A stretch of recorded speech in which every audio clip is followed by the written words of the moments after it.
All right, not sure exactly where I wanted to go with this video, but we are going to just be giving you kind of some of the players that are getting unique opportunities in training camp, some of the players that are standing out in training camp. So we're going to talk about some old players that, some older, they're not old. All right, but we're going to talk about some more experienced players that are playing well, that it's like, yep, that's reaffirming what we thought they were. We're going to be talking about some young players that are stepping out and doing some really good things. We're going to talk about some injury scares that turned out really, really well, and just a couple of overall thoughts in this video. So make sure you stick around because I think there's a couple of good nuggets in here. If you are new to this channel, we talk Lions football. We love the Lions, all right? We're not shy about that, but at the same time, we try our best to be not too biased, but instead just really enjoy talking Lions football with all of you. So let's talk about an injury scare. That's the first thing that I want to talk about. That one thing I hate in training camp is rookie injuries. It is such an important time for rookies to develop. You know, if there's one hitch in the giddy up of Brad Holmes, it's drafting guys that are injured. And we see how long it took Jameson Williams to get going. I mean, he hasn't even proven that he's going to go yet, but all reports out of camp are just remarkable. All right.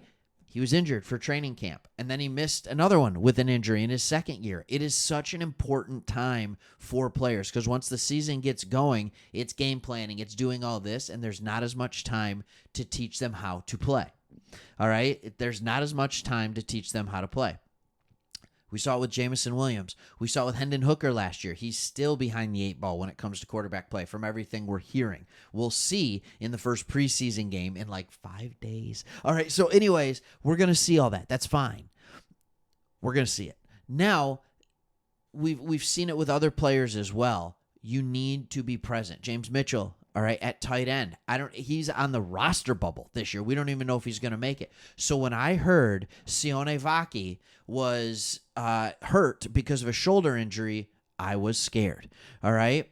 But his development has not been off course. Why? Because he went out on Thursday at practice with an injury, and he was back in full pads for Friday's scrimmage style session. So not only was he back for a walkthrough, not only was he back to just kind of take mental reps, he was back the next day to participate in a full scrimmage. And he absolutely did participate in that.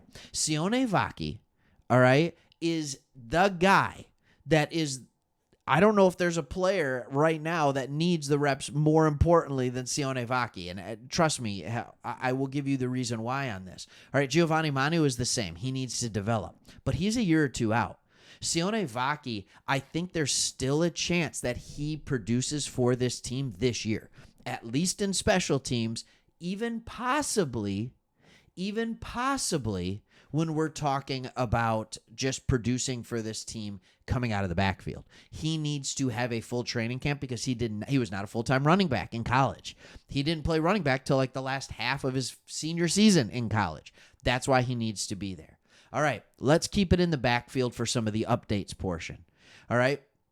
Jahmyr Gibbs has been what Jahmyr Gibbs is. He has been lethal more so in the passing game. A couple of routes that he was able to, he had a one-handed catch, an over-the-shoulder catch that was really, really good in the scrimmage.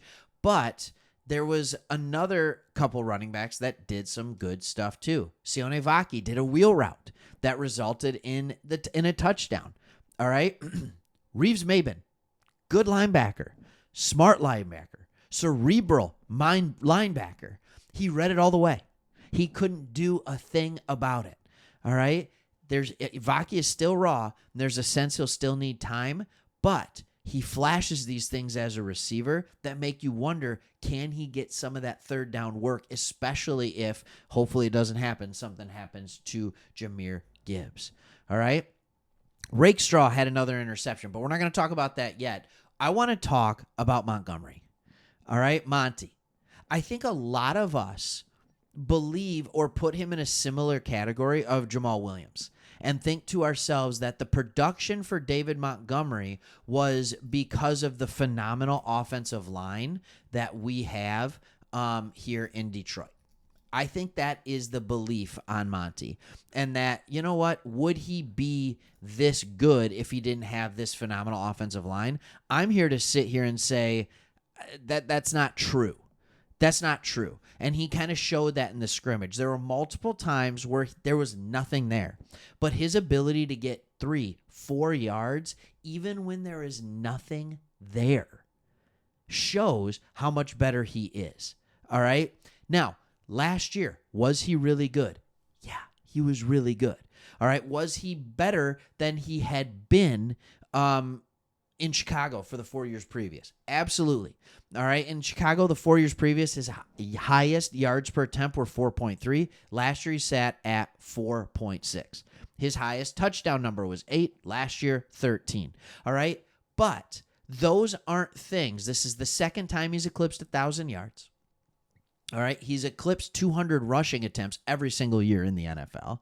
All right, but those aren't numbers that just say, oh, well, he's only good behind a good offensive line. No, those are numbers that say he's effective behind a bad offensive line. Those 4 years he spent in Chicago, he was behind a horrible offensive line. Terrible. All right, and I have no problem saying that. All right, I don't like the Bears. And they weren't a good offensive line. And he was still an effective running back. He crossed that 4 yards per attempt barrier.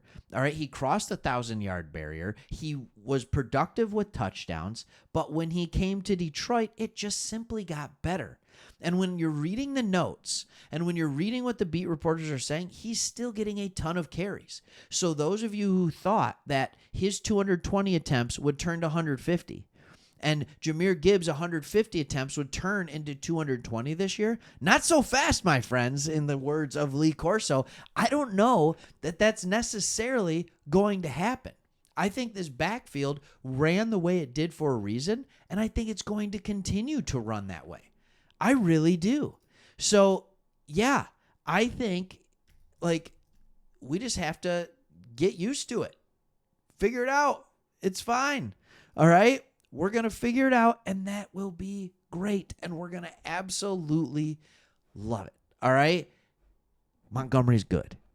Just get used to that. All right, one other note that I wanted to talk about, and I mentioned this in another video that I did. Shane Zylstra. If you don't remember, he was, I believe, a wide receiver turned tight end. He's been on this team for a few years, had a bad injury that knocked him out. He was not able to play for us much at all last year.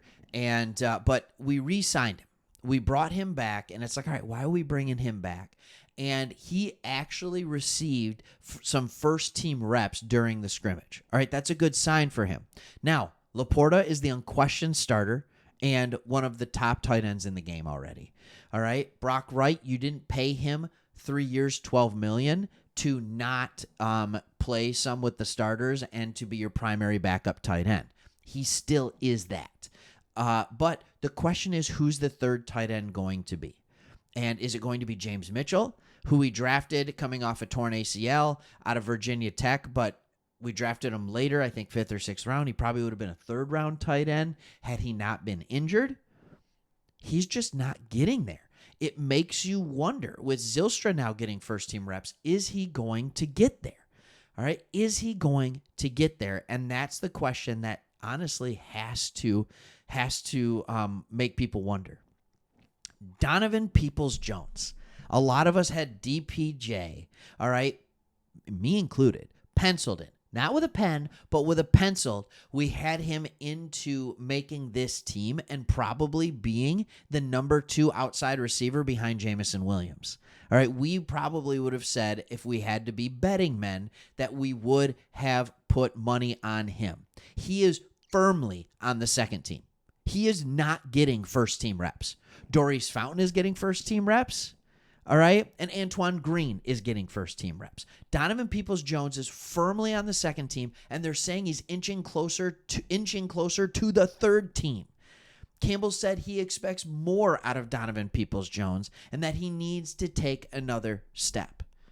All right, he's being clamped up by the likes of Kindle Vildor. I don't know what's going on with Donovan Peoples-Jones. He's a guy who's always had the athletic ability. He's had 1 year where he absolutely produced, but he's just not getting there. Whereas guys like Doris Fountain are continuing to make plays. In this scrimmage, he got behind Ifeatu Melifonwu and caught a post for a touchdown. Like, the guy is making plays. The more and more I hear out of camp, the more I wonder if Doris Fountain is a starting wide receiver for this team. That's crazy to me. Did they find a gem? Did they find a diamond in the rough? Did they find the needle in the haystack at wide receiver in order to make it work? Maybe. Or maybe Ben Johnson's offense / Dan Campbell. Don't forget, this is still Dan Campbell's offense guy. All right? Maybe it's just so friendly for that position that it works for Josh Reynolds. And maybe it'll work for Doris Fountain. And maybe it'll work for Antoine Green. It's just people who need to figure it out. Antoine Green, by the way, is still firmly ahead of Donovan Peoples-Jones, but he doesn't have that consistency yet as a second-year player that you'd want him to have. So he needs to get a little bit better with that consistency.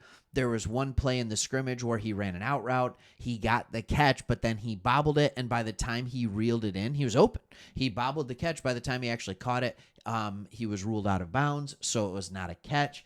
These are the types of plays that Doris Fountain is not messing up. These are the type of plays where Donovan Peoples-Jones, for some reason, this camp isn't even getting open. So, yeah. Anyways, I know we spent a lot of time on the offense in this one. Mitchell Agude has not been messing around. He's been playing phenomenal from the interior defensive line. So that's really interesting.